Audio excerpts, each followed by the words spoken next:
மூணாறில் சாலையோர கடைகளில் திருட்டுகள் தொடர்கதையான நிலையில் காவல்துறை எந்தவித நடவடிக்கையும் எடுப்பதில் என்று குற்றச்சாட்டுடன் வியாபாரிகள். காவல்துறை இதே நிலையில் முன் சென்றால் கடுமையான போராட்டங்கள் நடத்தப்படும் என்றும் வியாபாரிகள் எச்சரிக்கை விடுத்துள்ளனர். மூணாறில் பல்வேறு இடங்களில்தான் சாலையோர கடைகளின் காரணமாக தங்களின் வாழ்வாதாரத்தை முன்கொண்டு செல்லக்கூடிய ஏராளமான குடும்பங்கள் உள்ளன.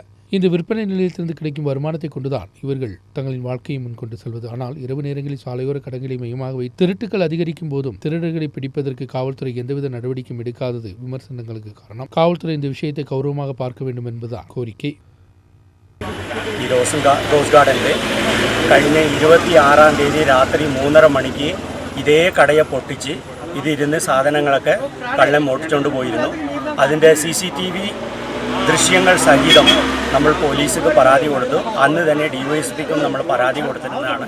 ആ പരാതിയുടെ മേത്ത് പോലീസിൻ്റെ ഭാഗത്തിരുന്ന് ഒരു അന്വേഷണമോ ഒന്നും നടന്നില്ല. 2 ദിവസമായില്ല. ഇന്ന് രാവിലെ ഞങ്ങൾ കട പൊട്ടിച്ച് കിടക്കുന്നത് കണ്ടായിരുന്നു. രാത്രി 2:30 മണി വരെ ഒരു സംഭവമില്ലായിരുന്നു. 2:30 മണി കഴിഞ്ഞിട്ടാണ് ഈ ക്യാമറ വന്ന് കള്ളൻ തള്ളി പൊട്ടിച്ച് ബാക്കിയുള്ള സാധനങ്ങളൊക്കെ എടുത്തുകൊണ്ട് പോയിട്ടുണ്ട്. ദൃശ്യങ്ങൾ പതിയാത്ത രീതിയിലുള്ള പണിയാണ് അവർ ചെയ്തേക്കുന്നത്. ഈ വെല്ലുവിളി ഞങ്ങളുടെ ഉള്ള വഴിയോര കടക്കാർക്കാണെന്ന് ഞാൻ വിചാരിക്കുന്നില്ല.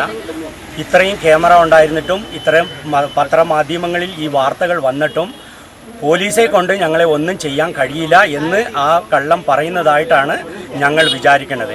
ഞങ്ങൾ ഈ കച്ചവടം ഞങ്ങളെ കൊണ്ട് കടം മേടിച്ച് നടത്തുന്ന അളവ് ഞങ്ങൾ നടത്താൻ പറ്റാത്ത രീതി ഞങ്ങൾ വരുമ്പോൾ ഞങ്ങൾ ഇത് ഉപേക്ഷിച്ചിട്ട് വേറെ എന്തെങ്കിലും ഞങ്ങൾ കൂലിപ്പണി ചെയ്യാൻ ഞങ്ങൾ കടന്നു പോകും. പക്ഷേ ഈ തിരുടന്മാർ ഇത് തുടർച്ചയായിട്ട് ഇത് നടന്ന് ചെയ്തുകൊണ്ടേ പോകും. അപ്പം ഇത്രയും എവിഡൻസ് പോലീസിൻ്റെ കയ്യിൽ കൊടുത്തിട്ടും ഞങ്ങളെ ഒന്നും ചെയ്യാൻ കഴിയില്ല, ഞങ്ങൾ തിരിച്ചും അത് തന്നെ ആവർത്തിക്കുമെന്ന് പറഞ്ഞ് ഇങ്ങനെ ചെയ്യുന്ന ഈ കള്ളന്മാരെ പോലീസ് ശ്രദ്ധയോടുകൂടി അവരെ പിടിച്ചില്ലെങ്കിൽ ഞങ്ങൾ ഇതിന് ശക്തമായ പ്രതിഷേധമായിട്ട് തന്നെ സ്റ്റേഷൻ മാർച്ച് തന്നെ നടത്താൻ ഞങ്ങൾ വലിയ പ്രതിഷേധം മൂന്നാർ സ്റ്റേഷനിൽ മുമ്പ് നടത്താൻ ഞങ്ങൾ തീരുമാനിച്ചാണ്.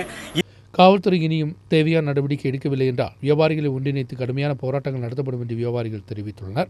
இந்த விஷயம் தொடர்ச்சியாக இது நடந்துகிட்டு இருக்கு. இதோட நிறையா ஒரு 10-15 தடவை நடந்துருச்சு. இப்போ இந்த வாரத்துலேயே 3 ட்ரிப்பு நடந்துருச்சு. இப்போ என் கடையில் நிறைய சாணம் எடுத்துகிட்டு போயிட்டு 50,000 சாணம் எடுத்துட்டாங்க. இப்போ நேற்றுக்கு பாருங்கள், இந்த கேமரா வச்சுருக்கோம், இந்த கேமராவே உடச்சி போட்டு போயிட்டாங்க. இது சத்தமாக ஏதாச்சும் ஒரு தீர்மானம் கொண்டு வரலைன்னா நாங்கள் போராட்டத்துக்கு. நியூஸ் பீரோ மூணார்.